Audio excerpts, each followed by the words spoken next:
Yo, yo, yo, what is going on, people? Welcome to Throwdown, episode 574. I'm your host, Tony Polanco, and tonight I'm joined by Emilio Lopez. You're muted. What's up, people? How's it going? Yeah. Carlos Romero. Yo, yo, yo. Joining us right in the nick of time, Mr. Richard Bailey Jr. Oh, what's up, everybody? And Brian Manjoma. What a week, what a week, what a week. It's been an interesting one for sure. And that's just if you cover Apple news. Oh, man, your boy's tired, bruh. Uh-oh. But we got to talk about these video games, man. And yes, it was a week, and the first story we're going to talk about literally happened today, bruh. You know, it's not the power of the X anymore. It's the power of the Helix. How would you even like do that with your hands? You're like, I don't know. Oh, man. Yeah, for you guys listening, me and Manny are trying in vain to make a Helix symbol, but it's like we may have to break bones. I don't know. But yes, this afternoon, Miss Asha Sharma posted on the socials that the new Xbox is in development, and it's called Project Helix, and there's promise that we're going to hear more about it next week. I wonder what's happening next week. A little convention, actually more of a, yeah, I guess you call it convention, right? It's a conference, actually. A game developing conference, even. Yes. You know? So I'm assuming we're going to hear some bits from what we've heard before, because, you know, obviously we've heard about a new Xbox for a little while now, is that we'll get a fuller reveal later this year, probably at the Game Awards, like they did last time. Remember that? We did that right here on Throwdown Live, you know? Shout out to Taylor Live. She was on that. Everybody was like, oh shit, it's on an Xbox. You know? So let's, here's what Miss Sharma said. Should I call her Miss or Mrs.? Like, she's married. She got kids, bro. You know?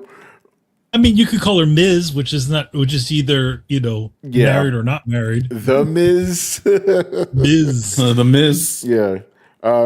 Anyway, she goes, Project Helix will lead in performance and play. Oh, excuse me. Will lead in performance and play your Xbox and PC games. Very interesting. She goes, I'm looking forward. Okay, so the GDC thing's not even a rumor. Looking forward to chatting about this more with partners and students at my first GDC next week. Well, there you go. And that didn't look like it was written by AI, so good on her. So yeah, what do we think of this? I mean, again, there wasn't a lot. We just got a fucking... Okay, Carlos, what car logo does this remind me of? Yeah, it's not a guess. Like, answer it for me. I guess it's a BMW. It's like, I'm like, every time I look at it, it looks like something you put on the hub of a car. You know, like a fancy car. Yeah. You know. A European car. You know, a nice European car. She also promises the return of Xbox, whatever that means. But yeah, this sounds like the machine we've been hearing, rumors about for a while, that is going to be like a console PC hybrid. It's going to play your Steam games. I mean, there you go. She pretty much said it right there. So what do we think? I mean, it definitely does look like a car logo, like it goes at the front of the bumper or something. This obviously Sharma just got in to this position, so this has been a long time coming for Xbox. Ever since they started working with AMD on their new partnership, which they mentioned, was it a year ago or 2 years ago now? Something like that, yeah. You're right. They did mention that explicitly. Yeah, so they talked about how they're partnering up for the next console or the next system, maybe not even console, but it's for in due time. I'm pretty sure we're going to get the announcement this year. I don't think it'll be towards the end of the year like last time. Last generation, it was, like you mentioned, Tony, it was at the end of the Video Game Awards, if I recall. Yeah, it was the Jeff Keighley show. Is it going to be during that time this year? maybe not. Maybe we'll get something even earlier. As far as what to expect, it's going to be expensive. I'll just tell you that. This is going to be an expensive machine, and just be ready because it's going to be Windows for those that are looking forward to it. But I'm looking forward to the announcement because this is Microsoft sort of, they went through that fork in the road and they took a direction. It's not going to be the console direction. Yeah. It's going to be the PC one. So I'm just here for everything that's going to come with it, all the discourse and everything. So we'll see. Yeah, I agree with that. Like, it's going to be expensive if it's supposed to be more like a PC. And I do think it'll have that new Xbox UI for the handhelds. Or it could be Xbox, UI proper, right? But I think, it'll be some version of that. I think because what I think they want to do is make it so, like the Asus Xbox Ally, which I'm pretty sure will still be around. You could seamlessly move back and forth between the console and the PC. I think that's what's going to happen. So they want to have one unified UI for that. But yeah, I'm curious to see what it is. I want to get the specs and all that. Let's do a check in here. Rich, are you around now, man? Yes. Can you hear me? Yes. And now my question to you is: Are you ready to sell? Are you ready to sell your PlayStation to put a down payment on this new Xbox? Absolutely not. Ain't no way in hell that's happening. And yes, sorry for the technical difficulties. Discord, I guess they decided you need to update a whole bunch of things for this version. So that's what happened. But, yeah. In other words, Rich, Discord was being Discord. Yes. In other words, Rich, it's a Thursday. Yeah. There it is. Yeah.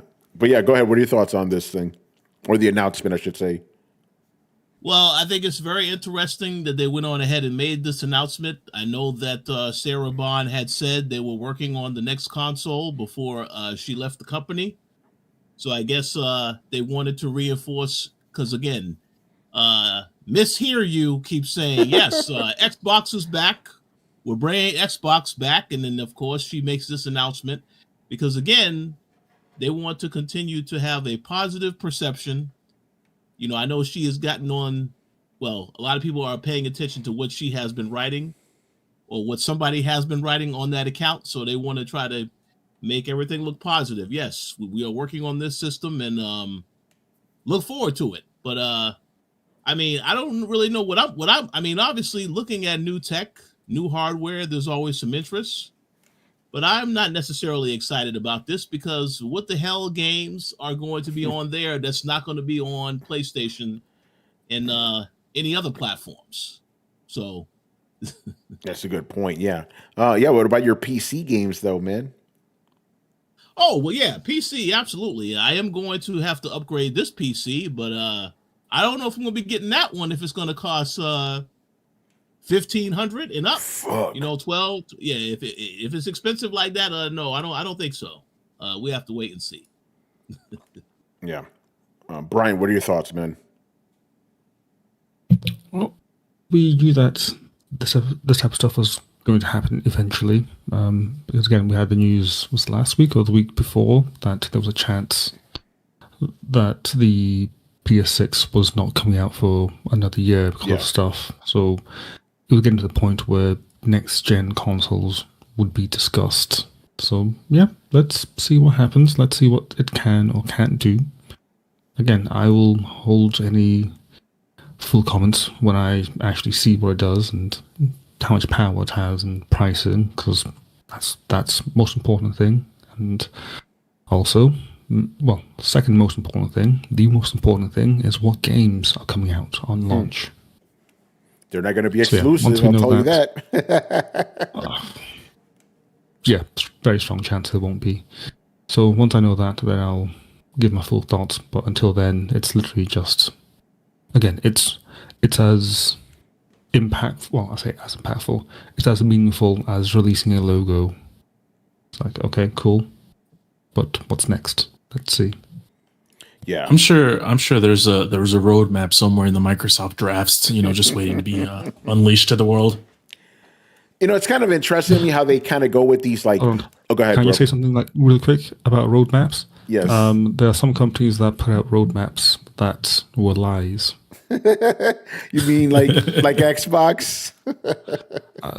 Certain games that hit a very high point and fail to guard themselves against anything else.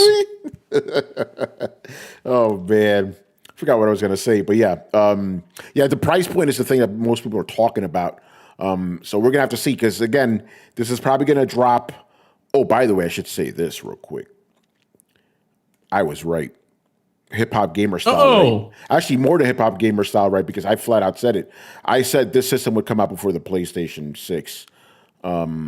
Next year, I think this will probably drop November 2027, and with the PS6 2028. I think that's what's going to happen. I mean, that's a possibility. I mean, we definitely know that Microsoft is not going to delay for anything. No, because they want to get the head start, and also they're doing the PC model, and PlayStation is still selling like crazy. Yeah, it's almost outselling the Switch too. Yeah.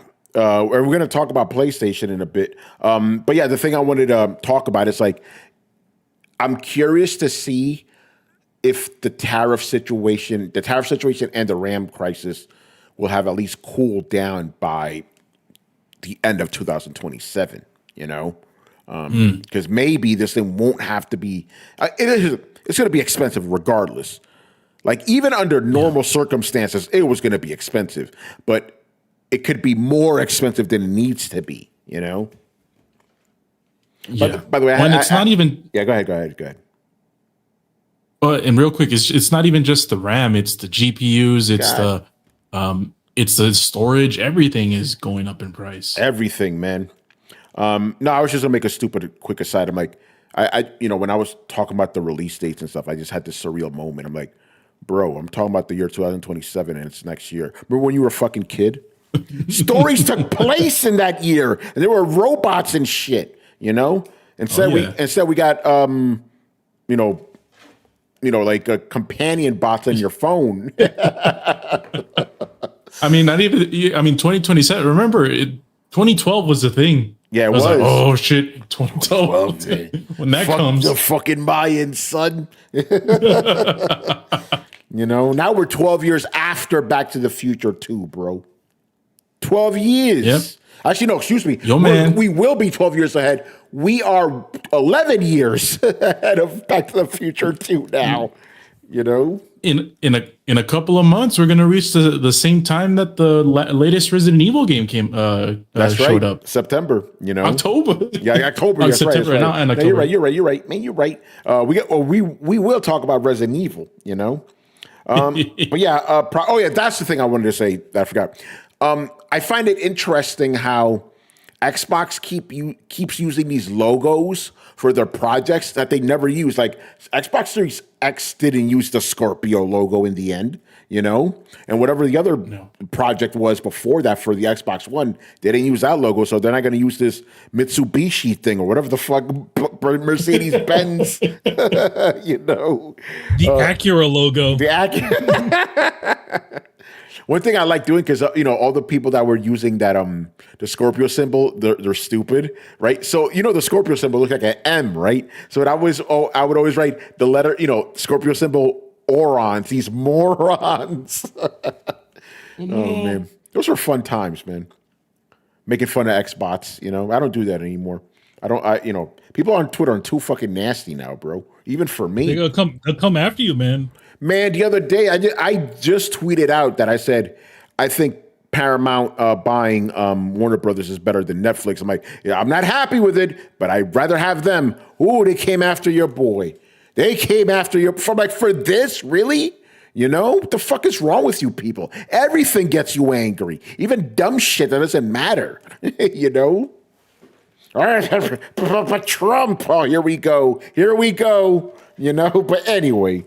Project Helix, we will have an eye on for you. And we're looking forward to seeing Ms. Sharma give her speech at a GDC. Be very interesting.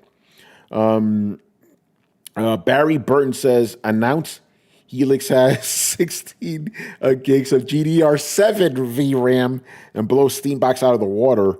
It's their only play. That's interesting. Who else had Rand on Xbox 2 was talking about people blocking people over M sign. I did. It got to a point where I have to block these fucking people. And it made it very easy, you know? Those are still the good days where you get death threats and shit. By the way, Randall Thor is still doing Xbox 2. I didn't realize that podcast was still around, you know? Good on him. Is that the one he did with Jez? Yeah, I guess, because I just assumed Jez is just doing his own thing now, you know? Yeah, it's still around. All right, good on them. All right, moving on here. Speaking about PC games. Okay, so last week we reported on, it wasn't a rumor, but it was like a report from Mr. Jason Schreier that PlayStation was considering moving away from PC games, specifically their single player games. He did a follow-up report to pretty much say, yep, this is happening, right? And apparently the reason is that their games don't sell very well on PC, right? Like Spider-Man 2 sold, I might be a little off on this number, but not a lot. Like I might be off by 1 million or 2. It sold like 15 million on PlayStation 5 alone, and then 700,000 on PC, right? So Sony's like, okay, you know what? We're going to dump our single player games on console, multiplayer, and everything else, right? But the thing they're not telling you is, because we got a little bit of a counter here. I'll weave this in real quick. Capcom, on the other hand, they said 50% of their game sales are on PC. What isn't Sony telling you? You know why their PC games don't sell that well? It's because they release them a fucking year after the fact. Capcom, they're not day and date. They're not day and date. Capcom sells their shit day and date. That's the key, you know? But that's the reasoning they're using. But as I said last time when we reported on this, my theory is that they're like, wait, this ties back with the Xbox use. Wait, the Xbox is going to have Steam? Our games are going to be on that shit? Nope, we're cutting that shit right now. That's my theory. You know, I don't even think it's a like that. It's not even a conspiracy theory. I think it's just a legitimate guess at this point. You know, they see that not only actually, excuse me, back when I said this on, I believe it was on Sunday, I said they're looking at the Steam machine and going, we don't want our games there. But now it's double. They don't want the Steam machine and the fucking new Xbox. Like, no, we're good, because at the end of the day, what makes Sony the most amount of money? PlayStation. They don't want to fuck that up, you know? Yep. Granted, at this point, for PlayStation, they are making more money off software just because the console's already sold. But the console's selling very, very well, you know? So I think that's what the theory is. They're like, yo, no more of this. We can't give our competition our fucking games. And then also the thing about it is it's like, then you're also putting out, you theoretically would also be putting out a superior version of it if we're putting it on the PC compared to your PlayStation. Yes. So that's it's like, no, we like, I get it that they're doing it after the fact, so it's like it's not competing it with itself, but then they're not getting the numbers they want with it because they can't, because they don't want to do day and date and compromise their titles. Yeah, no, I didn't think about that, but you're 100% right, because again, the rumors are saying, and I believe it, that the next Xbox is going to be more powerful than the PS6, right? So Sony's not going to want to have one of their games looking better on a fucking Xbox. You know? Yeah. That makes sense. Who else says Colin? I'm assuming Colin Moriarty. Colin was crying that Sony wasn't doing this because of Xbox. He's full of shit. They're absolutely doing this because of Xbox and Steam Machine. You know? You can bet on that. But yeah, let me say, actually, it's one of these fucking reports that's like paywall gated or whatever. So I don't know how much of this shit I can even read. Google, why are you fucking up right now, bro? I'm trying to open up the fucking link. This shit won't work. Anyway, Carlos, what are your thoughts while I try to open this shit up? Yeah, I think it's complete bullshit. They're not with that call-in statement. They're definitely doing it because they don't want the competition to have their games. They're seeing this point where, you know, the sales on PC are not significant enough for them to carry on with this. And because if it was for that, then they just released their multiplayer games on exclusively on PlayStation. Why they're doing their multiplayer games on everything? It's because they sell freaking well on PC. If most of the sales on Spider-Man 2 and Spider-Man 1 were on the PC, you sure as hell will believe they'll keep it on the PC. So yeah, they're doing it because they don't want the competition to have that. Microsoft is releasing the next Xbox, and it's going to be able to play the PC games and Steam games, and that includes PlayStation. Yeah, and on my PC. So yeah, that's the reason why they're doing it. Yeah. Okay. So I'm going to read this off of Engadget since, you know, Bloomberg's. Who wants to pay for that shit anyway? Sony is pulling a U-turn on its multi-platform strategy, with Bloomberg's Jason Schreier reporting that first-party PS5 games soon to become exclusive once again at the expense of PC players. Oh no!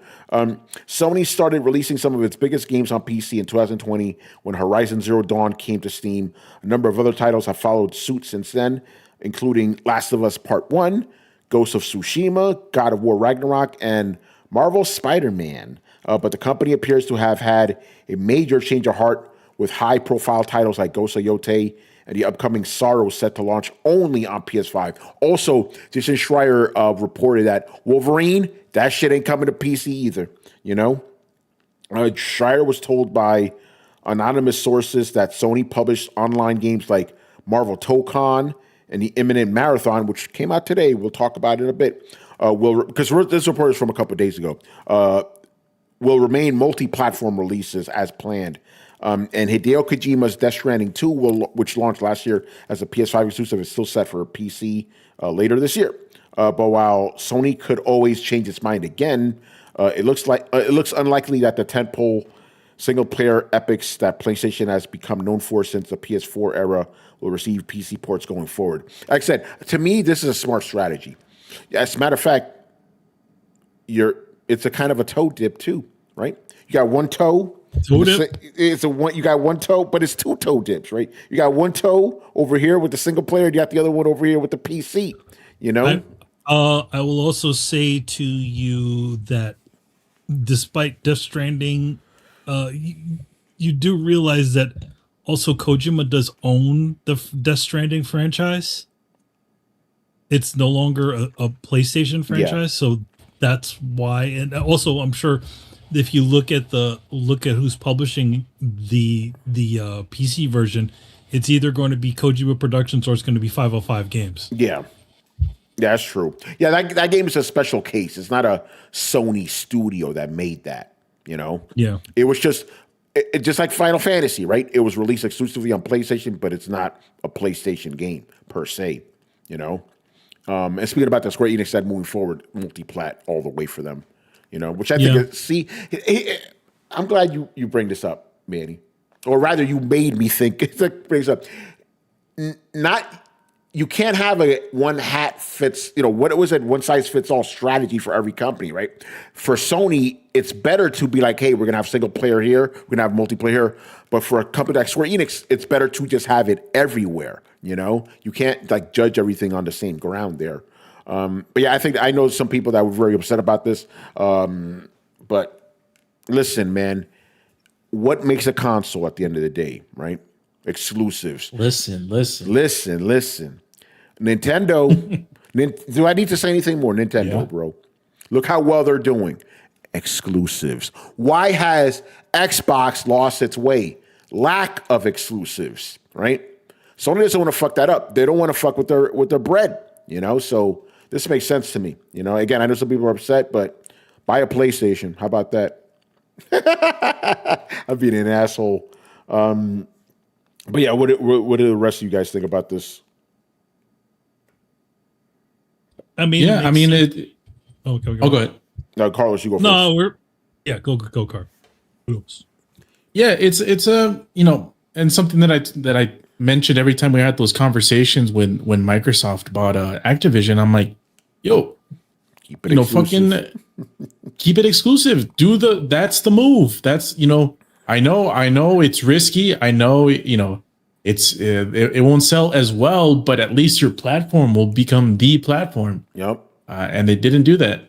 And to be honest, hindsight, it was the right move to keep a multi-platform, because Call of Duty is going the way of the dodo. Yep. Because that it doesn't hold as much weight as it used to.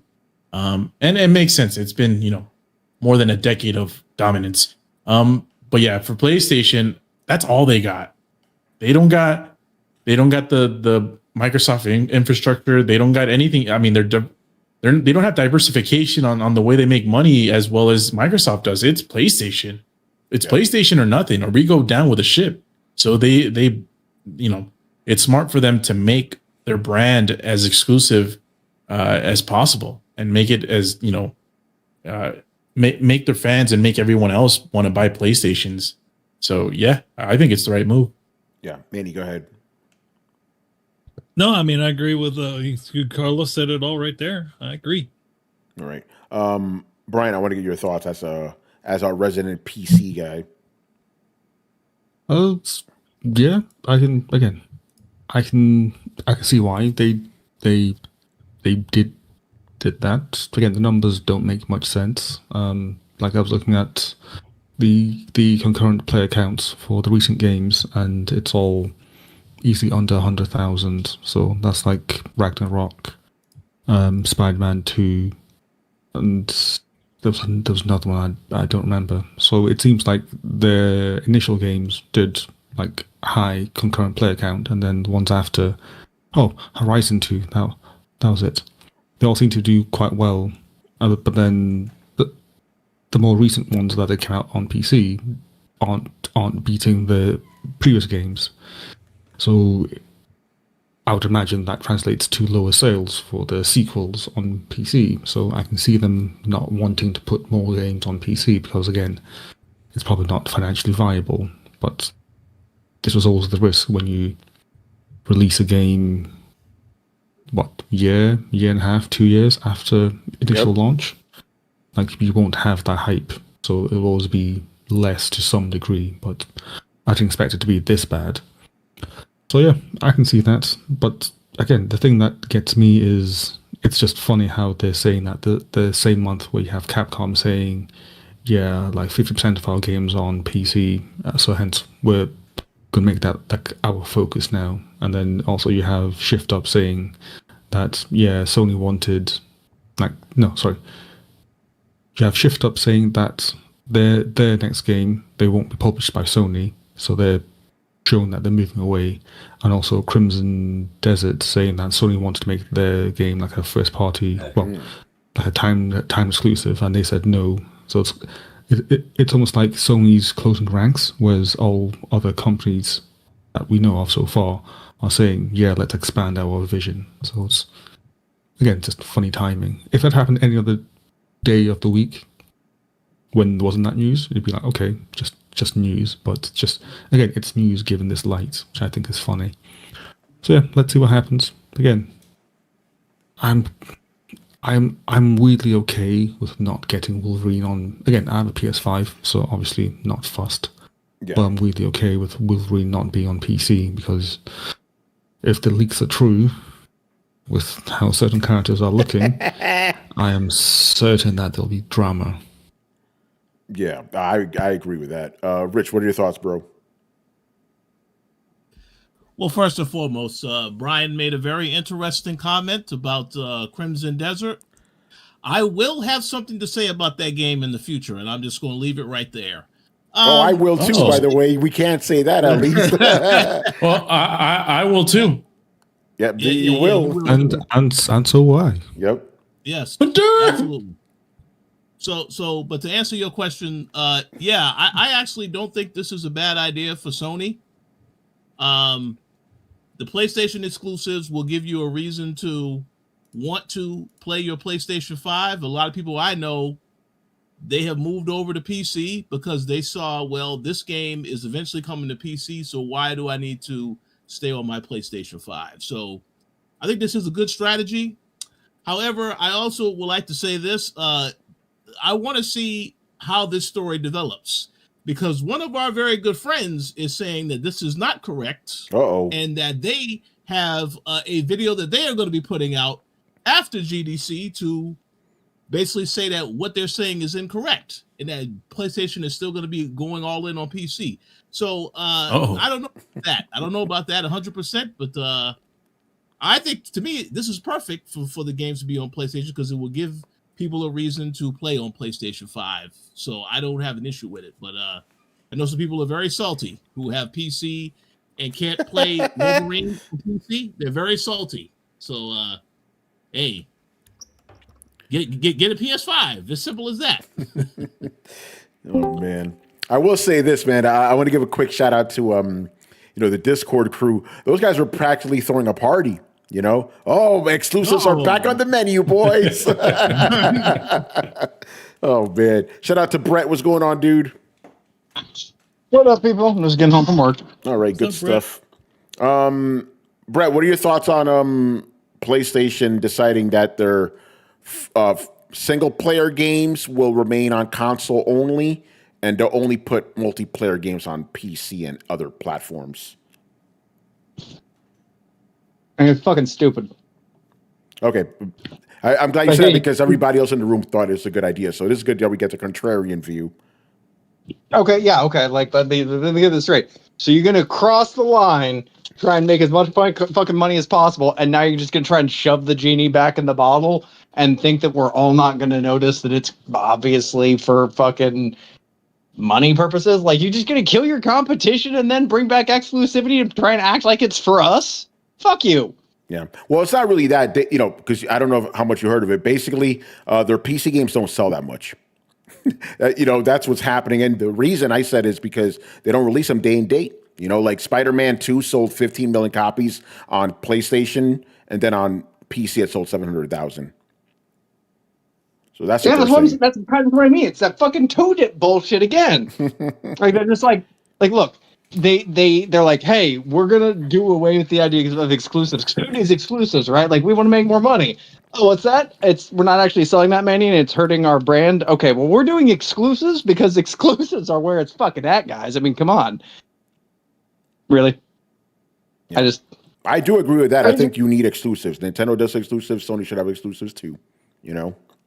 For what? For fucking what? Why? Where the console war is fucking dead. They've won. It's a monopoly. Why? What is the point? We have now we've crossed the threshold where exclusives do fucking jack anything for the consumers. And now we want to bring it back? I don't know. Like, Spider-Man sold a lot. I just said literally 15 million. That's a lot. There's a reason to keep things exclusive, No. Okay, so what is it? What's the reason to keep shit exclusive at this point? Because we got a whole panel in here. What? To make more money. Okay. Beyond that? What else is there beyond that? Well, there was the theory that I had, which was the fact that they don't want to release on their game on arguably a stronger looking console or whatever, because the current Xbox is supposedly able to play not only Xbox games but also PC games. Yeah, Brett, I don't know if you saw that news of Project Helix, because my personal theory is that since the new Xbox is going to be able to play PC games, Sony's like, we don't want our competition having our exclusives look better on their shit. We're killing this shit right now. Well, yeah, I mean, that's obviously, my theory. But obviously, and I get when you're saying yeah, it's a company, yeah, their whole goal is to make money. They're a business. I understand that, but here's my counter argument: I'm a business too, and I don't do everything I can do to minimize my cost, maximize my profit, and fuck over my own customer base. No, I'm not a multi-million dollar company. You're not a corporation, bro. You're not beholden to shareholders, And therein, I think, kind of lies the problem. So, and I know that we're legally obligated to do whatever we can to maximize profit for shareholders. So, at this point, are we even entertaining the idea that quality should be part of the discussion at all, or is it just how much money it can make? And at that point, we're like, are we still video game fans, or are we just shills for Sony at that point? Because if I'm sitting here just sitting in the stands cheering for the shareholders of Sony to make more money, that's kind of a stupid fucking thing to be doing, and I shouldn't be a fan of any fandom at all with that kind of level of retardation. I agree with that, but irresponsible. Yeah, no, I agree with that, but like, you know, coming at it from a fan standpoint, I want to know if I buy a system that it's going to have games that can't be played on other systems, because if that's the case, why am I buying this system? You know? But I see, and that is the thing that I think gets me. And not because it's necessarily wrong or it's malicious, but it is faulty logic, right? Like, you are paying for somebody else not to have something at that point. You're not even paying to get the good stuff yourself. You are literally you just said you want to make sure that if you buy a game that other people don't have it on their system. I didn't say that. I said if I buy a system, I want to ensure that it has games that are not available anywhere else. I never said I don't want other people to get them. That's a different thing. And how does that improve? How does that improve your experience by them not having those games? Because I know that the system I'm not worried about other fucking people. I know that the system I got has things that other systems don't. That's why I bought it. This is why we had fucking Super Nintendo and Sega Genesis, man. Or did you forget about those days? You know, no, like that's how shit was. Yeah, because those days they made games as good as possible, sometimes taking a loss on them to improve their brand recognition. Sony ain't doing that shit no more. It used to be exclusives raised the quality of games. Do you actually think that's still happening? No, not nowadays. Okay, so all that we're doing not lowering is taking them either. options away. All we're doing is taking options away and doing brand management at this point. You're not getting a better product because it's not on another system. All you're getting is something more exclusive. And that's what I say. It's not you sitting there intentionally being like, this is better because other people don't have it. But that is they walk you there slowly and they walk you there backwards, but that's where you end up, right? Like, that's all this is. Oh, they don't have it, right? Why the fuck should I care if somebody else doesn't have something? What I should be concerned about is if them not having something is driving you to put out a better product. We all fucking know that it's not. That's why I'm kind of pissy about this whole thing. I'm like, okay, cool. So like, we're just going to take away any incentive to actually have to deliver a better product and then go back to exclusivity. Like when it's worse for customers, like, it just seems stupid. And like, this coming from like a fandom that used to talk about like our rights as customers and care about that. Now we're just like, whatever, as long as I'm the one getting the exclusive stuff. And like, again, if this were like hey, we're competing with literally anybody to make literally anything and putting more money or anything into this, but that's not what this is. It's not where we're at. And like, if anybody has any argument as to why we could possibly still be at that phase and want to breathe any shred of hope back into me, please tell me where I'm wrong. Yeah, no, I see what you're saying. I don't entirely agree, but I see what you're saying. All right. So I mean, I want you to know, I don't agree with what I'm saying forwards. Like when I say like, hey, this is just about other people not having games. Like, I don't necessarily agree with that statement itself. What I agree with is you're putting me in a position where the only thing that I have to cheer for is other people's lack. You're not giving me more, you're giving them less. Yeah. And asking me to throw a fucking party for it. Yeah, definitely an interesting way of seeing it. I just don't see it that way. But I see where you're coming from, you know. But it is an interesting way of viewing the world, you know. But I like, if you want to be really cynical about it, that is what you're doing. You're just denying other people games. But again, maybe because I'm cynical. I'm trying to look at it from like this isn't a fresh start, right? Like, I'm not coming back into video game as an environment that has never happened, or exclusives as a brand new concept, right? Like, we are moving forward from a place that we used to be into a place that is objectively worse. And that may be a cynical way to look at it, but I'm like, I don't see it that way. I see it as not a, like, you know, right left progressive, but a progressive chronological viewpoint of like, this is how things have shifted and this is where they are going, and it is a trend downwards. So And yeah, I mean, maybe this is where it's all going to trend downwards completely, but I don't see that in all sectors, and that's why I get all nerdy about like some indie stuff, because like some of that stuff does trend upwards and new ideas do happen, but you're not seeing big companies like this gonna give a shit about you as a customer at all. But there are companies that do give a shit about you as a customer. That's the thing that pisses me off, and we kind of roll over that like, oh, it's a company, just trying to make money. There are studios, there are creators care about what their customers think. They give them free shit. They give them Easter eggs. Remember those? Remember we used to get like fucking booklets and shit? Like, you can take pride in your work and make money. All right, I'm done with my rant. Yeah, I like it, man. All right, let's move on. On the other end, we hinted at this. Actually, we didn't hint at it. We flat out said, but let's go fuller into it.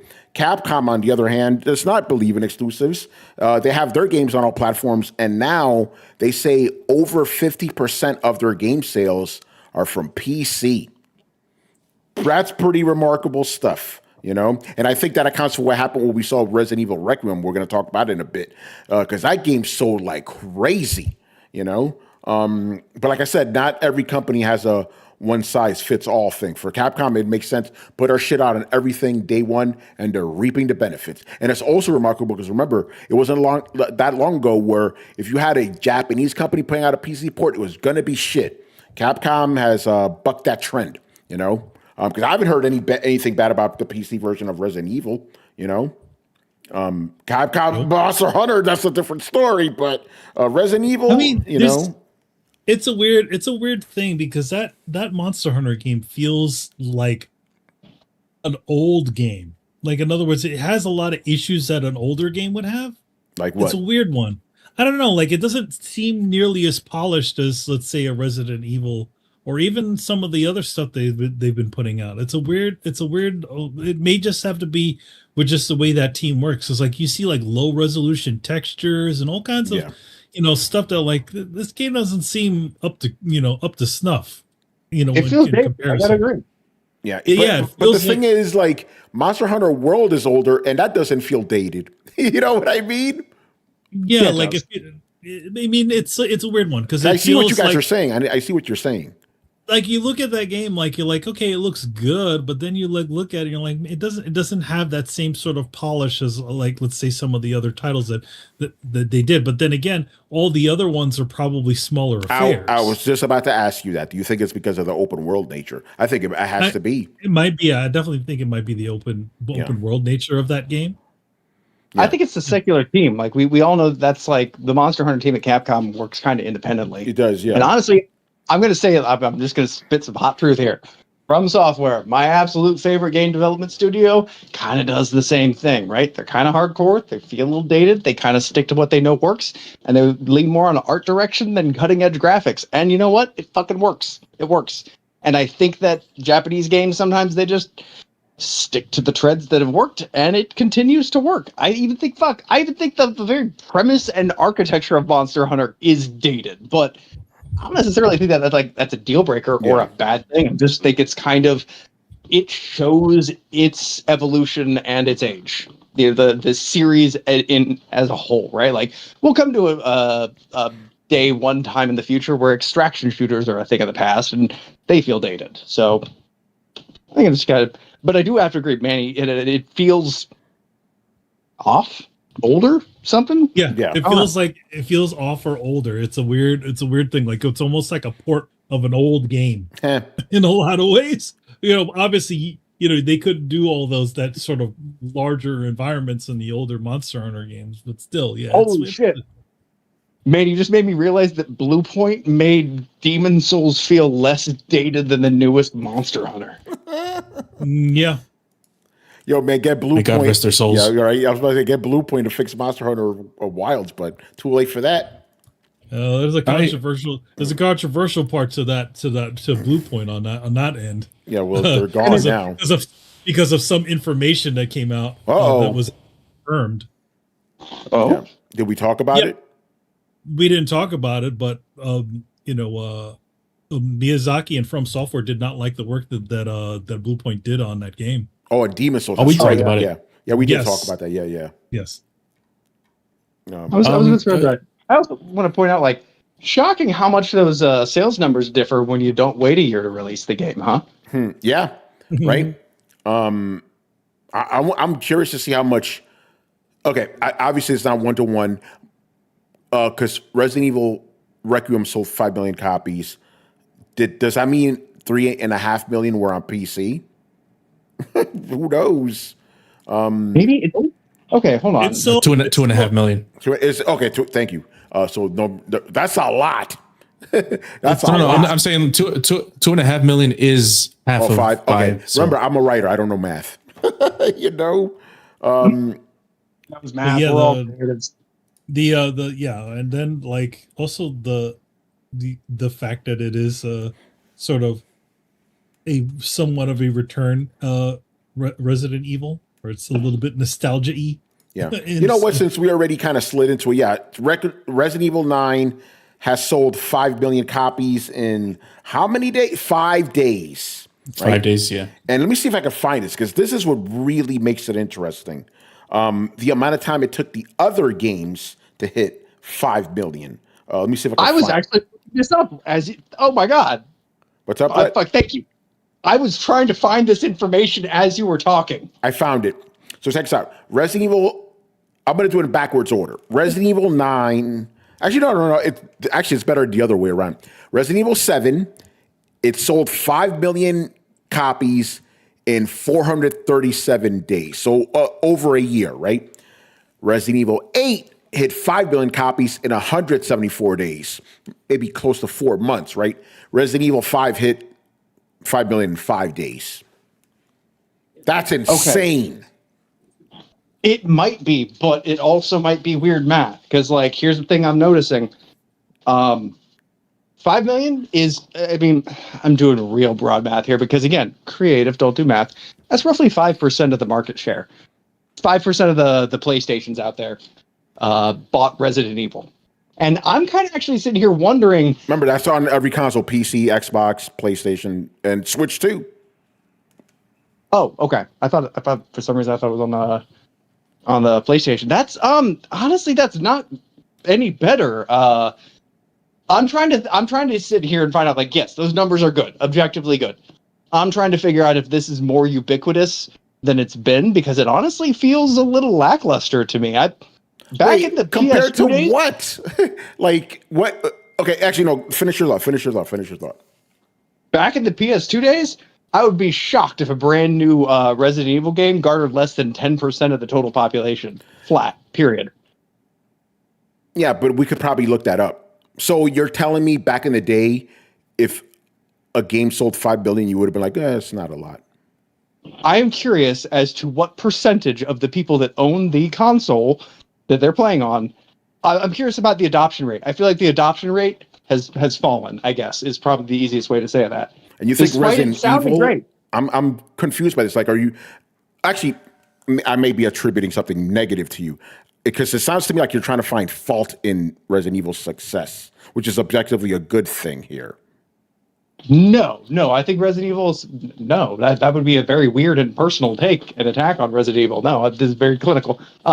I'm kind of being like, I'm wondering if Resident Evil as a franchise is on the upswing or the downswing of the bell curve, because this kind of feels like a return to form, which I would expect to have a very kind of high adoption rate.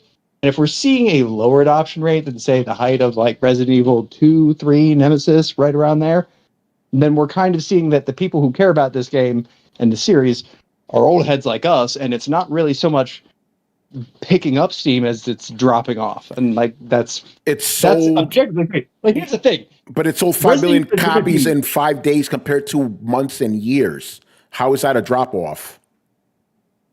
Well, how many people owned PlayStation? How many PlayStations were in the wild during that point? I don't understand the point of this conversation. I'm confused. I have a question. So, Brett, what would your guess be that Resident Evil 2 sales would be? The original one. I would guess Resident Evil 2 sales would account for more than 10% of the PlayStation units sold at that point. I highly doubt that. Go ahead. You think so? No, it sold 4.8 96 million copies on a 100+ million selling console. That's less than 5%. Okay, but and just to make sure I'm comparing apples to apples here and oranges to oranges, that was the amount like that were out there in the wild, like when the game came out. We're not comparing end of generation numbers to beginning of generation numbers here, are we? We're comparing Accidentally. lifetime sales of a game to 5 days of one another. So it's not even apples to apples there. But In 5 days, this outsold the RE4. So I don't see RE2. Yeah, RE2. Yeah. So again, I don't understand the point of this. The point of asking questions? No, the point of asking this specific question, because it seems to me like let's tear this fucking game down. That's what it seems like to me, you know. No, and I actually find it really interesting that you take it that way. Well, how else could I take it? I'm like, what's the point of that? Like, what is the adoption rate of this game? Like, huh? Who cares? You know? Because otherwise you're judging something's popularity without taking into account the fact that the thing that it's on has ballooned exponentially in the last 2 decades. Like, gaming is so much bigger now. Like, it's like when somebody fucking, like, every time a Hollywood movie is like, oh, this is the highest grossing movie in the last 20 years. Like, yeah, because movie tickets cost more, you fuck. You're not accounting for inflation. It's just bad math. No, I'm just kind of being here. I'm actually wondering, like, yeah, that's great. Those are good numbers. Honestly, I would have expected that number to be, my whole thought process was, I actually thought that number would have been higher. I wonder if it's just like, maybe like, it is 9 in the series. So like maybe you're getting diminishing returns with each one, but it's kind of supposed to be a relaunch. So I kind of figured without a lot of competition, it would have blown up a little bit. That's all. But I'm Brett, not talking shit. Yeah, again, it sold 5 million way faster than its 2 immediate predecessors. And I think it sold more than any game did. The game's been out for a week and it sold that much. You know, what other game has sold that much along with Resident Evil, that came out this time? Bro, like, Silk Song sold 11 or 7 million copies in December alone. I don't give a shit about was the adoption rate. What was the adoption rate for that? I don't know. I don't know how you many see what I mean? PCs It's a silly thing to ask. No, because it brings up a good point. Silk Song sold more copies than Resident Evil. Does that mean Silk Song is $20 a better? Does that mean it's a more successful franchise than Resident Evil? No, it doesn't, because there's so many goddamn Steam accounts out there, right? And it's also there's other factors. It's an important part. Like, I'm just asking questions. I'm finding it weird. Like, you get a little defensive, homie. No, because I'm confused. So do you think moving forward, every time we discuss a game sales, we should also bring up the adoption rate? I mean, we're talking about something that is 20 years old. Like, yeah, like if we're talking about a franchise that's 20 years old, yes, I think we should talk about its lifetime growth. All right. And you're going to do all those numbers for us? I mean, I'm going to do some loose numbers. I'm asking questions and doing some real loose math over here, and it sounds to be kind of actually right about the same. I mean, I'm not going to go in and be like, well, on the date that it was released, how many PlayStations were out there? Like, yeah, okay, that's lifetime sales, but it still sounds like it's hovering right around the 5% mark. And like, I'm just kind of assuming that back when PlayStation 2 was out, that like, fuck, man, everybody played Resident Evil. Like, maybe I'm wrong about that. Maybe maybe it was just my crowd. Like, I don't know, man. I'm just asking questions. You'll know when I start making assumptions, because I will start stating facts. Well, I mean, here's the thing, like, Resident Evil did get, but, after Resident Evil 6, there was a bit of a decompression of the franchise, Yeah. So, yeah, and I'm trying to figure out what that's had. Like, well, and after 7, we had a big rebound. Now, here's the thing, Brett, and I agree with Quell here. If you want to talk adoption rate, to me, makes more sense if we're talking about exclusives. Then I'm like, okay, there we go. But when it comes to adoption rate for a game that's on 4 platforms, it kind of seems weird. You know what I'm saying? But if we're talking about how many if this is an Xbox exclusive, PlayStation exclusive, What is the adoption rate? I think that's perfectly viable to ask for that because we could actually get those Adoption numbers. rate is a very weird term. I just don't have a better one. Like I'm trying to like ubiquitous is the best term I think I can come up with. Like, I'm trying to figure out like is Resident Evil like on the upswing? Because is it? Look at it this way, right? The answer is yes. This By the way, game the answer is is yes. By the both- way, Okay, that's the question I was at. That's what I was wanting to know because I'm hoping yes. Jesus, Yeah. I'm on your side here. yeah. But I I'm don't just think there needs to be confused. sides. Yeah, but I think you latched on to Okay, let me something. put you this way, I Tony. think the adoption rate is what's getting to me because I'm like, why the fuck are we talking about adoptions? We never talk about that. We've done this podcast since whatever fucking year. We've never talked about that unless it was an exclusive. You know? Okay, then let me reframe it. After 20 years of fucking off their brand and digging their dick in the dirt, does Resident Evil still have the staying power to exist as a franchise, or is this a last desperate dying grasp to reach out to its original audience one more fucking time before they abandon the bullshit that's inevitably going to cycle back into? I want to know, is Resident Evil relevant, and will it fucking stay relevant after that fucking abortion of a dumpster fire Netflix series that my ass had to sit through? Right? Like, I'm sick of wondering if Resident Evil is fucking dead or not as a franchise, right? I'm just trying to figure out, are we picking up steam or are we Rephrase. driving the shit right back into the Hey, ground? hello. I take offense to that. Is it a zombie of a franchise? Use the proper terminology here.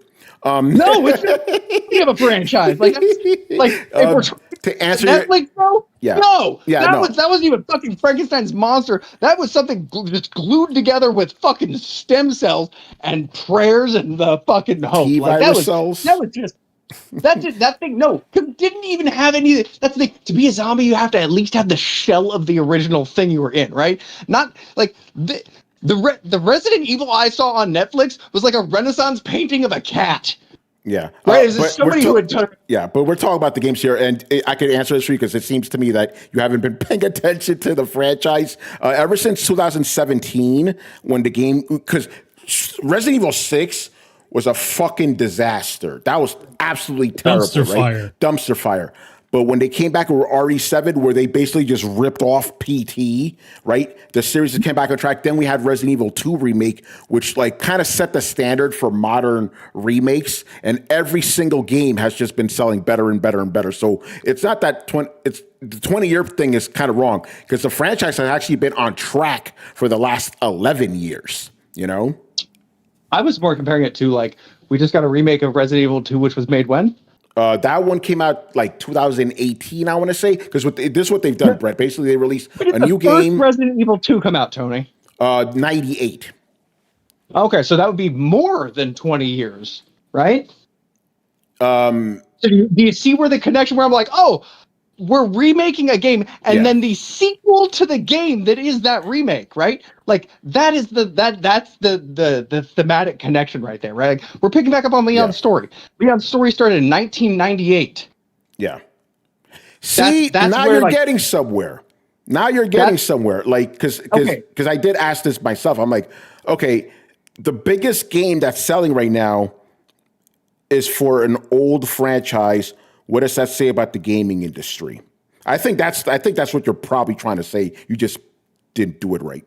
You know? I think mean, that's- yeah. I hadn't even gotten there yet. Like I've just kind of been like, hey, like we're essentially calling back to an old franchise. This is a throwback to PlayStation 2, right? And when we can be as semantic as we want to about it, but like vibe wise, that's what they're going for. That's what I'm feeling. That's what's intended. That's what's landing. So I'm Half just and gonna fucking half. go with the fact. Yeah, half and But, half. like- Because the first half of the game is very much Resident Evil 7, a first-person view, scary, no weapons type of deal.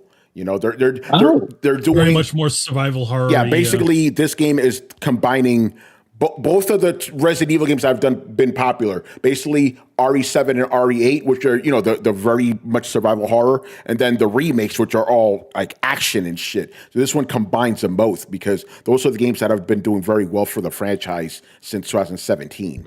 So the best way to the best way to sort of explain it is it's sort of like a catharsis against itself, or that works against it, not works against it, but it works in tandem with itself. So in other words, you have one portion of the which is a big portion of the game where you're a character that's pretty powerless, who slowly has to be mindful of all the stuff that they have. They have to survive, and then you have a guy like Leon who essentially just murders everything. So it's like, yeah, and it works great. Thank you. And it works out pretty bringing good. up a highbrow art term without making me want to slap you in the teeth, because most people can't do that. That's not against you. That's most people that, like, anytime somebody says the word juxtaposition, I want to come out my chair at them. But like, no, you actually bring up a really good point, and that paints kind of the picture, I guess.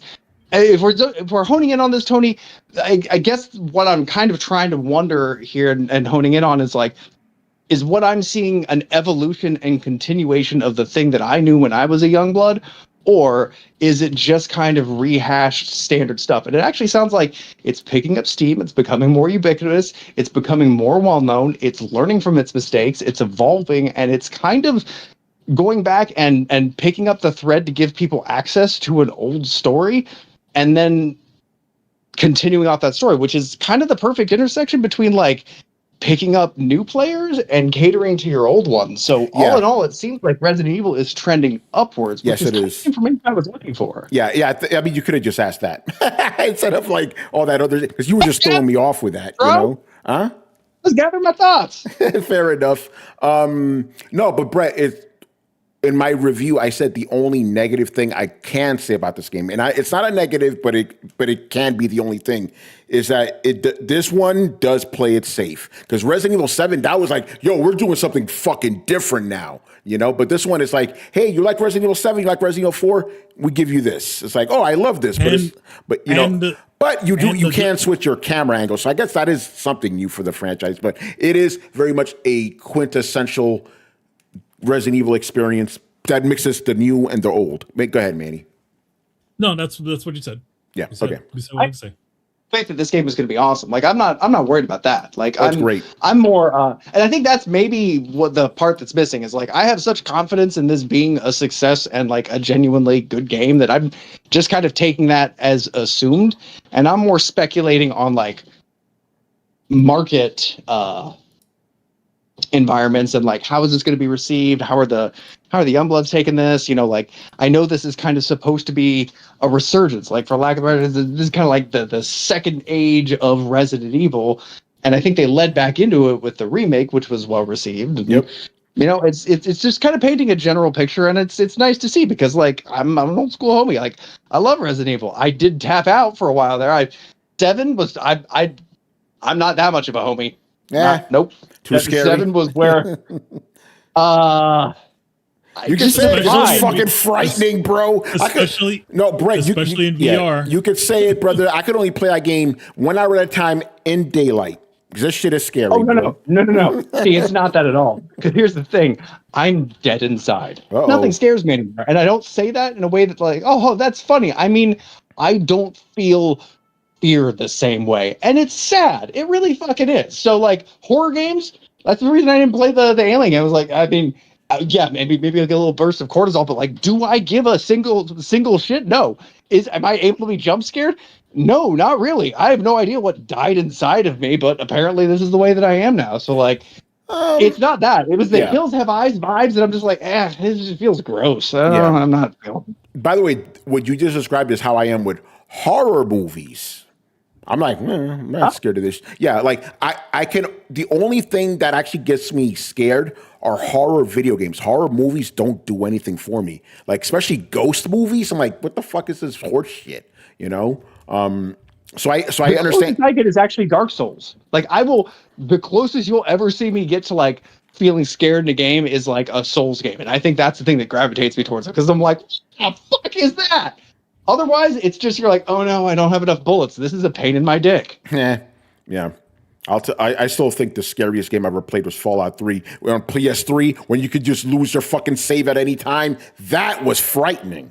Bro, Eternal Darkness, that shit fucked with my head in the best way. Like, telling you the save file was corrupted, throwing a false title screen on in the middle of a boss fight, muting the TV in a way that I'm like, dude, your TV keeps going on mute. And he's like, yeah. I'm like, wait, does your TV say mute in green? I thought it said it in red. He's like, oh shit, you're right. Like, that game fucked with you. And like, I have never felt so much fear than in the middle of the boss fight when it blue screened me. The game blue screened me, and I shit out my stomach. And then it's like, psych, back to the boss fight, bitch. Bro.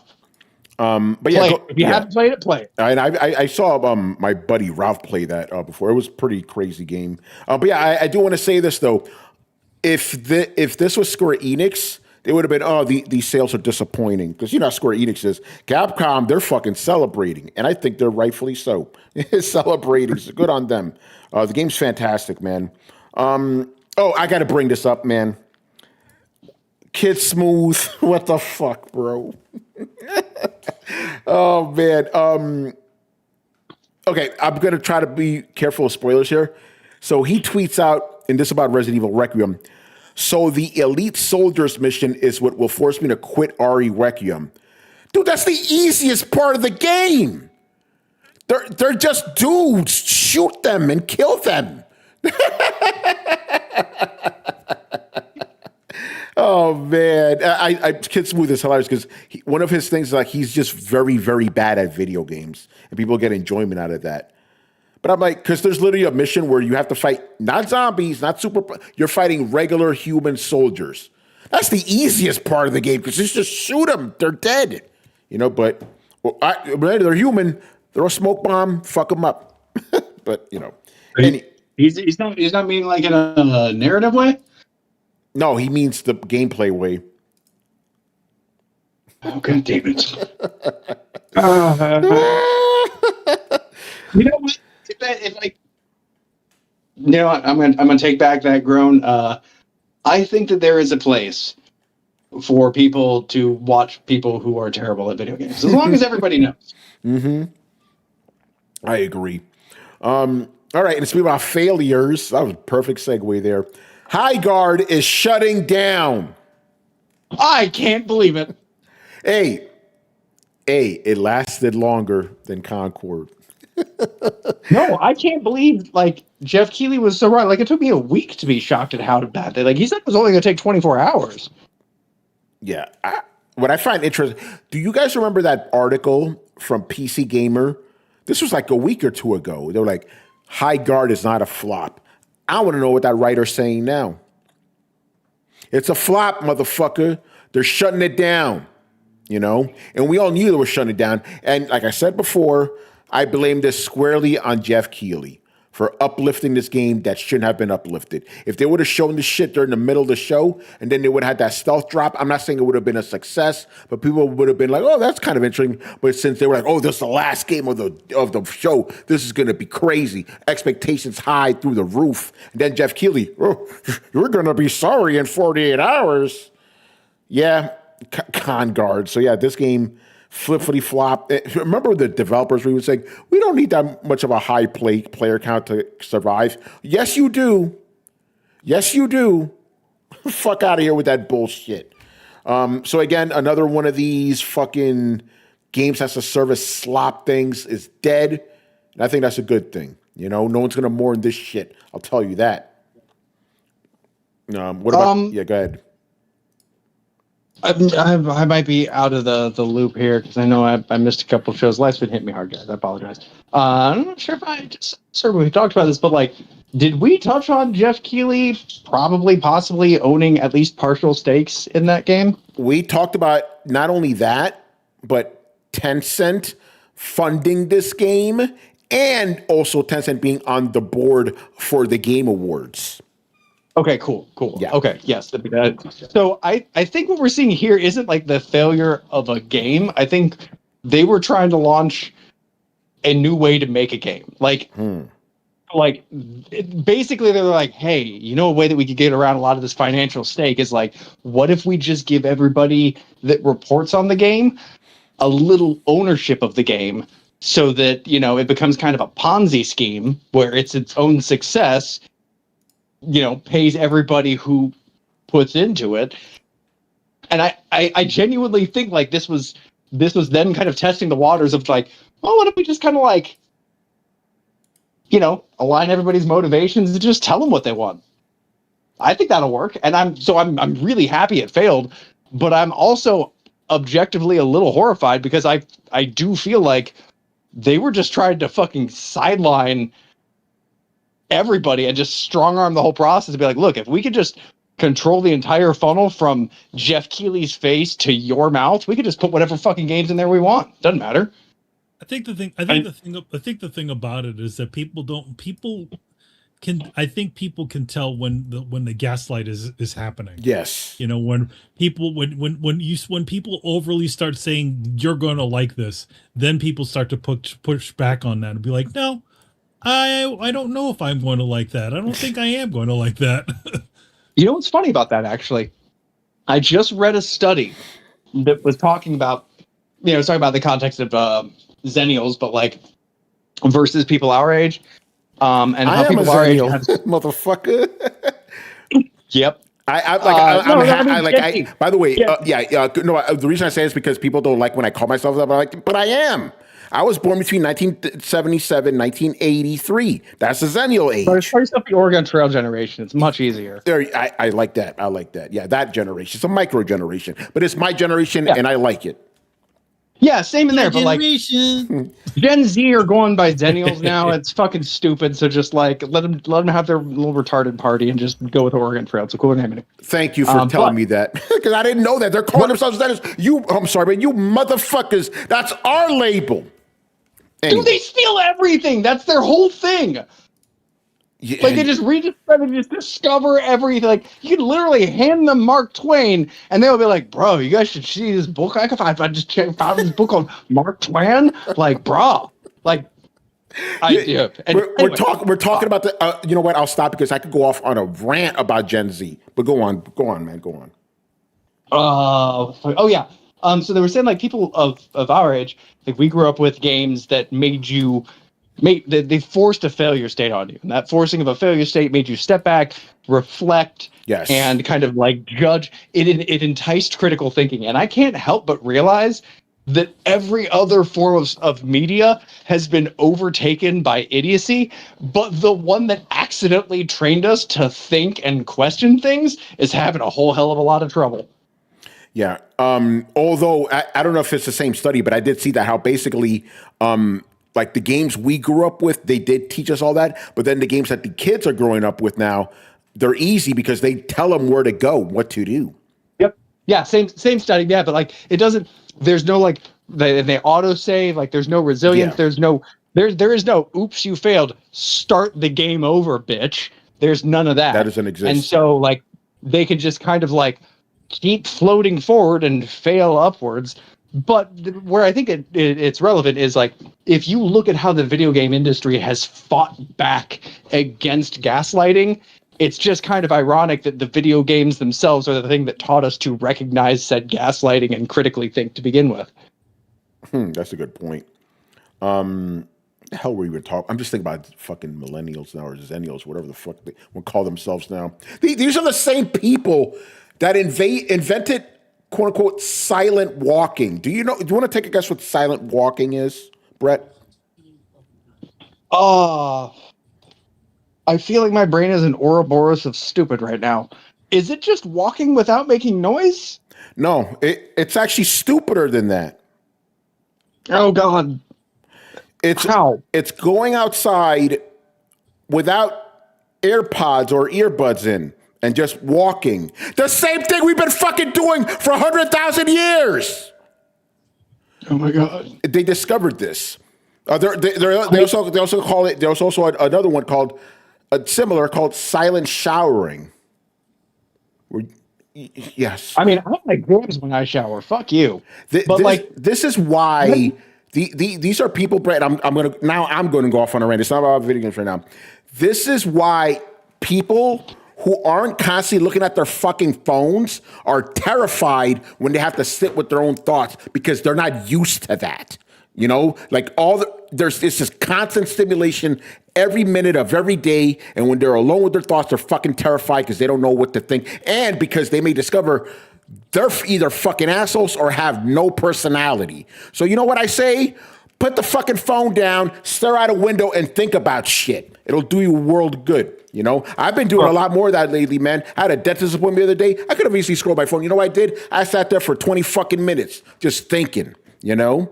Like, do more of that. That's still a fraction of what they did back in the days when they had fucking candles.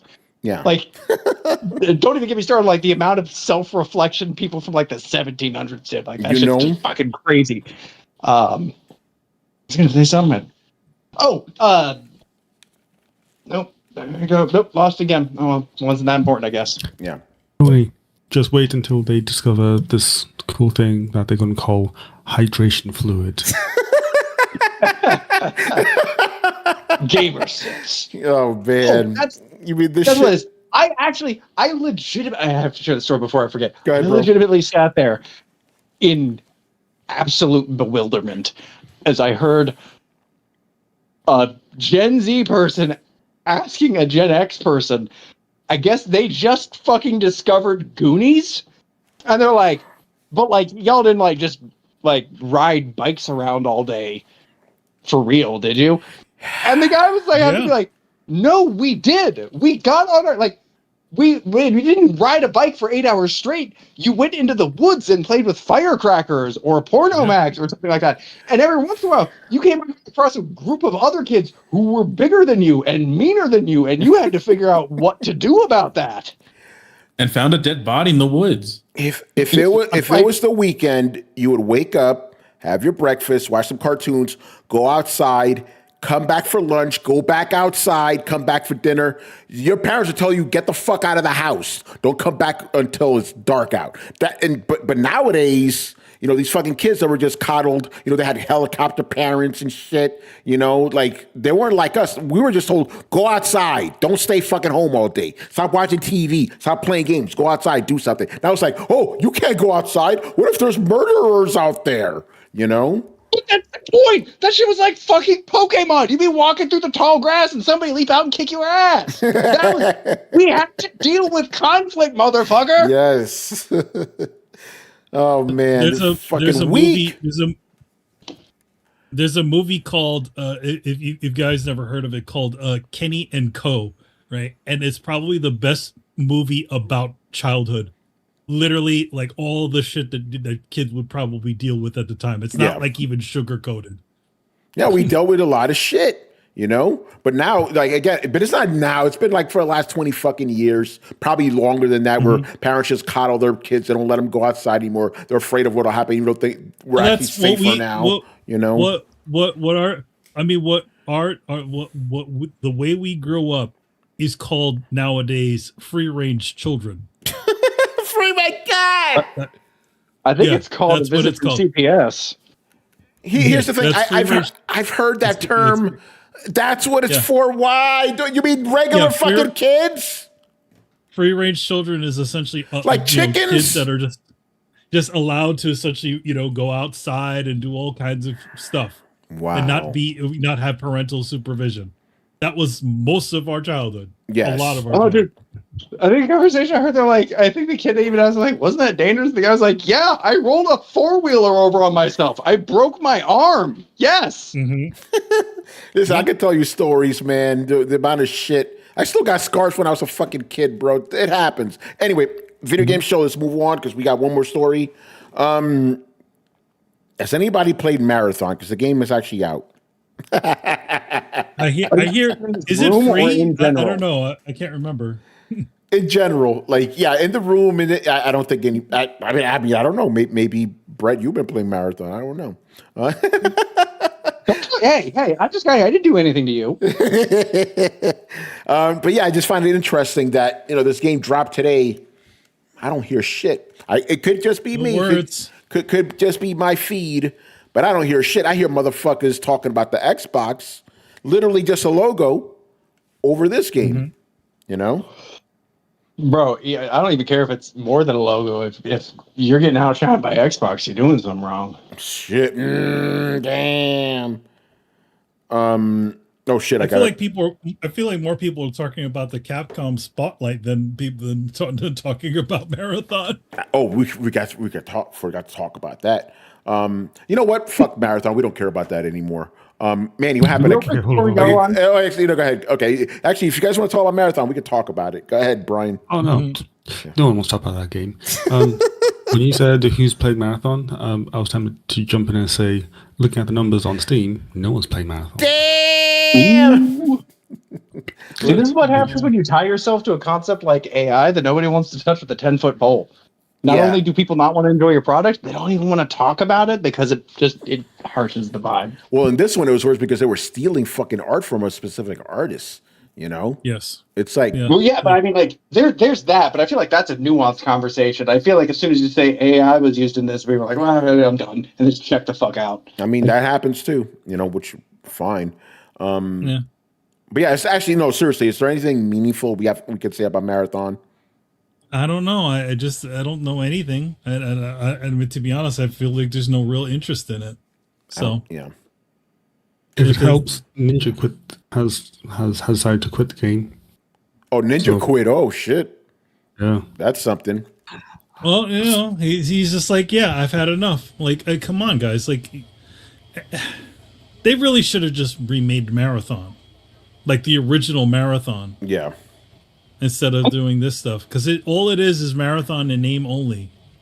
Why do they keep doing that? Do they not understand that you can't just call something else? And do they think that we're that dumb? Yes. I think it's like they're trying to play on the fact that it's pretty much a forgotten franchise at this point in time, but there's still people that remember. So why you can't get away with a whole reboot without people knowing what the hell that was. Why even reboot it? Like why reboot? Why lean on nostalgia for a franchise nobody fucking remembers? That's right. I think it's like we have a game. We have a game. Okay, we have a game. What do we call it? Well, we could just reuse that old franchise that we haven't put out on consoles in years. What? Or you just put the name out of a bowl. Yeah. I think it's one of these things. This is for Hollywood, but I think it might apply to video games too. Basically, if you're an executive and you come up with an idea, if you try to come up with an original idea and it flops, you get blamed. But if you say, hey, this is an established IP, let's use that. If it fails, you could just say, oh, not my fault. No one cared about the IP. I think the same thing is happening with video games too. They pick these franchises, even if only 2 people have heard of it, they can at least say, hey, no one cared about this. It's not my fault. You know, I think that's what's happening here. Well, that is a failure in upper management, as I have often said before. Yeah, I never it sounds like the you. problem is that fucking meeting. Yeah, never disagree with you on that. And not to mention, you know, Bungie is notorious for having awful management, going all the way back. You know, was it the Bungie magic or whatever that they had? They had the same sort of ideas in their head, as a certain other company. So yeah. So what do they got? Yeah. So yeah, I think this game is going to be the next Concordian game. I think it'll last. Or you think it's Concord 3? I think so. It'll probably last longer just because of the name recognition of Bungie, not Marathon, of Bungie. But I think that's wild. I mean, obviously, I don't care about Ninja, but the fact that a big streamer like that has already dropped the game kind of says a lot. You know. Yeah. You know what's crazy about this to me? Because we've seen this happen twice now. It's like, oh, here comes the next big fucking game, and it fails in a fucking week. I have seen early access games come online with little more than placeholder heart, an idea, and a fucking dream. And they listen with their ears and read comments with their eyes from their fucking community. And they follow what the community does. And get this, it gets weird because people will then stay with the game as it develops because they're liking where it's going, and that has a snowball effect of bringing it into a game. And what happens is you end up with a fucking game you didn't expect to ever begin to fucking make because you don't know what game your audience wants, but you at least have the good sense to fucking listen to them once. I swear to God, stop making games by committee and start making them by fucking straw poll, and you will have better results. Just fucking ask a gamer. Oh my fucking God. But no, Brett, they know better than us. Yeah, they do. And that's I mean, okay, I'm going to bring up Grounded here. Grounded is a great example, right? The Grounded that started and the Grounded that released were not the same. And that was hugely because of the early adopters. Baldur's Gate. All of those character models were not the original character models. You got the...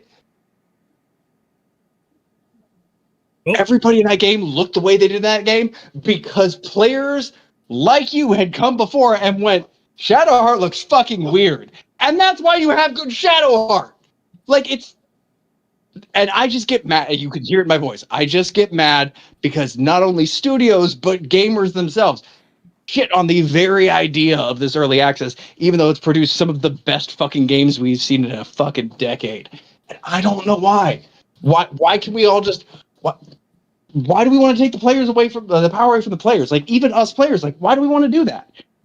Because I could be sitting here and be like, they clearly don't know, but we know, but we don't. And that's what's making me mad. Like, why don't we know? Again, I'm just thinking out loud. I'm yelling at clouds, but like, it continually amazes me that everybody bets the entire farm on a fart in a jar instead of just asking the customers what they want. And maybe it's just me because I work directly with my customers. Like, if I had to just look at people when they came in and come up with tattoos, I might have a success rate kind of like Ubisoft. But I don't. I ask them what they want. And I realize you can't design games for a customer, but you can design games for a customer base. FromSoft has been doing it, and I hear they're doing pretty well. In fact, I would say most companies that are doing pretty well are kind of listening to their fucking audience. Just do it. It's not that fucking hard, you morons. Just do it. Yep, just do it. I just want to add like some numbers because again, numbers are always fun. Yes. So just for some context, let's look at some other games. So RE9, 24-hour peak of 140,000 as like a baseline. Again, RE, big game. Oh my gosh. Sorry, I just seen Rainbow Six Siege. Its 24-hour peak count is 112,000. Shit. Jesus. Wow. I thought the game. You want to play that Metal Gear? Yeah, they got a big update with the Metal Gear crossover. So yeah, a lot of people are playing that one. Fair enough. So Marathon peak 24-hour count. Again, granted, it's not been 24 hours yet, and it's not been the weekend, so there's still time change. Is 88,000. I mean, better than Concord at least. Better than Concord, but then going back to Brett's point, there's a game called Slay the Spire 2. Brett, have you heard of this game? I'm sorry, I'm comforting my dog because they were very distraught about how upset I am about this. I didn't realize I was using the big voice. What? There's a game called Slay the Spire 2. Have you come across it? I have heard of that, yeah. Yep. That has a peak 24-hour player count of 282,000. Fuck. Released the same day as Marathon. So it's... Again, Obviously, it's slaying the Spire. You know? Here's the weird thing. Back to Brett's Pretty sure point. it's kind of like Slay the Spire 1. Yeah. Again, giving the gamers what they wanted. And it seems to be doing well. And it probably cost less than a tenth of Marathon. Maybe less. I mean, Yeah, Silk Song, right? Another one, give the motherfuckers what they want. but that's the thing. Like, you don't have to, and I guess that's where I'm kind of coming from. I'm like, you don't have to guess what they want. And I think that's the thing. Like a lot of the companies aren't understanding, and there seems to be a pretty big divide between the companies that do and the companies that don't. Because the companies that do understand it, they seem to like early access. They're like, anything we can get out to the players, we're going to. Like, that's free labor. They're going to give us free ideas. They have an incentive to see this, succeed. They've already invested money into it. Like, it's kind of a no-brainer, but you see other people that's 100% against it, and they don't seem to realize, like, you can just talk to your customer base, right? Like, you don't have to just wait for what Jeff Keighley says. You take straw polls, you can go to forums, you just fucking ask one of us. We do podcasts like this where we just yell into the air, and like you can like listen to that shit and maybe take that into consideration. Or just do whatever the fuck you do and dip your balls in each other's mouths and I don't know. Read the tea leaves of the pubic hairs you fucking spit out of the executive table. That's the only thing that I can assume you guys are doing up there. It's funny. That, and also saying that the next game is lightning in a bottle, and everyone else will want to play that game. Idiots. Yeah, go ahead. Keep saying that stuff. You'll be successful one day. Jesus Christ. So yeah, there you go. Yeah, before we wrap up, Manny, anything cool from the Capcom thing? I mean, to be honest, the Capcom thing was just a little bit more detail on a lot of the titles that are coming up. It is interesting to seeing how many titles that Capcom actually has coming out this year. So first they did a little bit more. They did obviously talked about Resident Evil. They didn't need to talk too much about that because the game is out there. It's on the Switch, which Pragmata, it has something interesting has happened with Pragmata. They got a release. They have their release date, which was April the 24th, but it was moved up. Yeah, coming out earlier. April the 17th. That's good. So for all the consoles, it's going to be moved up. The only difference is the Switch version of Pragmata for Japan is staying the same date. It's still on the 24th. Interesting. So it's weird, but it's for some reason it's just like that. The new Monster Hunter RPG, they showed a little bit more of that. Very nice looking game. It's a turn-based RPG. It's not a, I guess whatever amalgam thing that Monster Hunter normally is, because you gain levels and all that stuff, but it's a turn-based RPG and you can ride on dragons. So that's cool. That one has a demo out that just came out, so I checked it out. So it's fun. It's it's like you can obviously see that how much of the Monster Hunter like parts they're using in it. Like, in other words, like they run the same way. A lot of the animations are the same. That's funny. But yeah, it's very much a turn-based RPG, and you fly dragons around. And I think the world is somewhat open, so you can do all kinds of fun stuff like that. So yeah, that one's just add. out. Sorry, I really love how with like the stories game, it's like the other end of like the Monster Hunter games, where like stories, it's very much, we must live with the monsters and they become our friends and all sorts. And we train them. Whereas like in the mainline game, it's like it's there, it must die, and that's it. Yeah, this one, the stories games are very much like we use the monsters are our friends. They are our we live with them. I ride a Rathalos. That's great. But yeah, so that one's coming out this year too. What was the other stuff? Oh, they showed a little bit more of Onimusha. They got into a little bit more detail on it. Again, like they're releasing quite a bit of games this year. So I can't remember what the date is on Onimusha, but it's coming and it still looks good. Yeah, I mean, I wouldn't say it was a disappointing show, but it was just a lot more of the same and just a little bit more detail on whatever was coming out, which is cool. Also, the Ubisoft thing. There was a Ubisoft thing this week too. We got a confirmation that Assassin's Creed Black Flag is getting the remake. From what rumors have said, that it is using it's using it's not just like the old ones. It's not just an HD remaster. It's actually supposed to be a full-on remake of it. Interesting. Which is interesting. The other thing, Assassin's Creed Unity, the game that was the game of the last generation that could barely run on a PlayStation 4 and Xbox One. Well, that got a 60 FPS patch and all kinds of other bells and whistles on for the modern console. So that one's out there too. And then they said that there's about 6 Assassin's Creed things that they're doing. So I guess Ubisoft is actually, is doing some stuff, and also they did some work on Assassin's Creed Shadows. There's a little bit more adjustments they've done to the parkour and stuff. So yeah, that's all that's going on. All right, good stuff. Yeah, Capcom's doing good, man. Yeah, they're definitely back. yeah. Yeah, again, like they have, obviously they have a bunch of they have a bunch of redo franchises, tried and trues, and then bringing back old franchises like, we've heard Okami's coming in the future, which is being done by Hideki Kamiya. Yeah. And you have Onimusha, and you have Resident Evils, you have Street Fighters, and then every so often they'll throw out something new, like Pragmata. So, yeah. Which, by the way, is a $60 game. It's not a $70 title. Oh, that's good. Mm-hmm.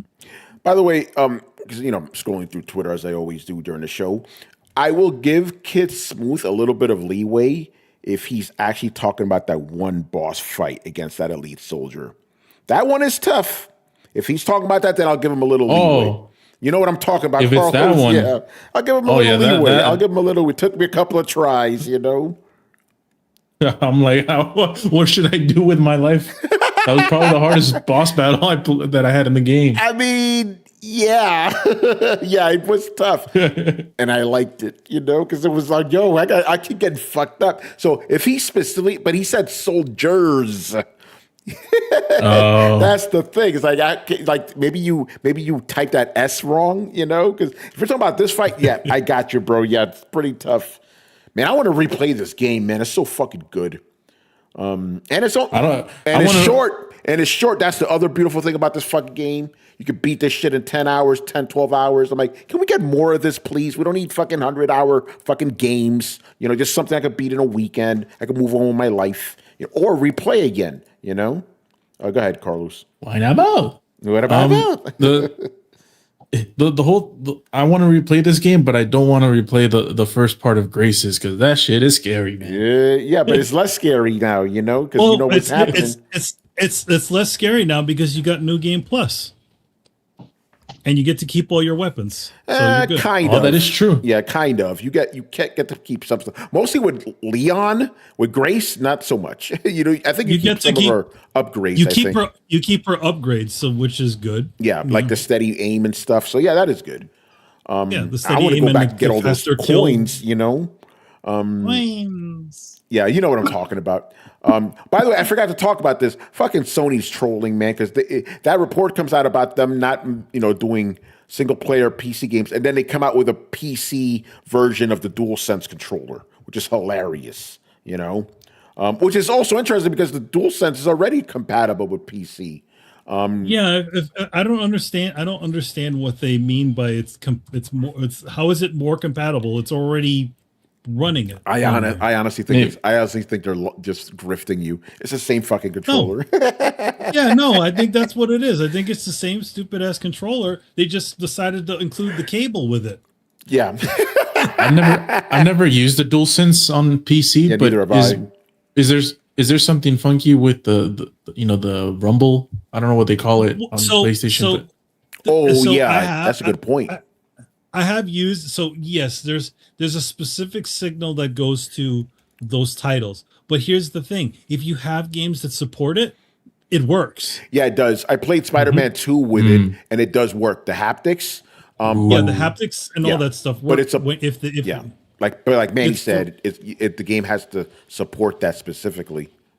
Yeah, so like when Hellblade came to PC and PlayStation 5, it got that on the menu, so you could turn on the haptics on the PlayStation for that one. If you had a DualSense controller there. Yeah.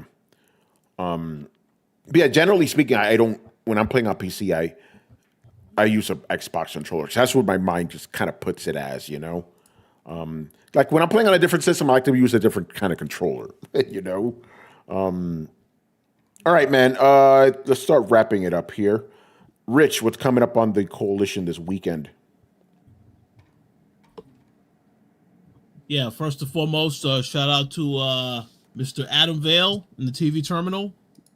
They are still covering this Monarch show, Godzilla, monsters, so on and so forth.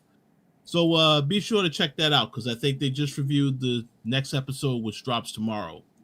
As for the Coalition, I actually posted a preview of Mouse PI for Hire earlier this evening. So I would encourage everybody to check that out if you're looking forward to the game. The preview was a lot of fun. So, yeah, April 16th can't come soon enough. And I'll be working on a couple of other things. I am going to GDC next week.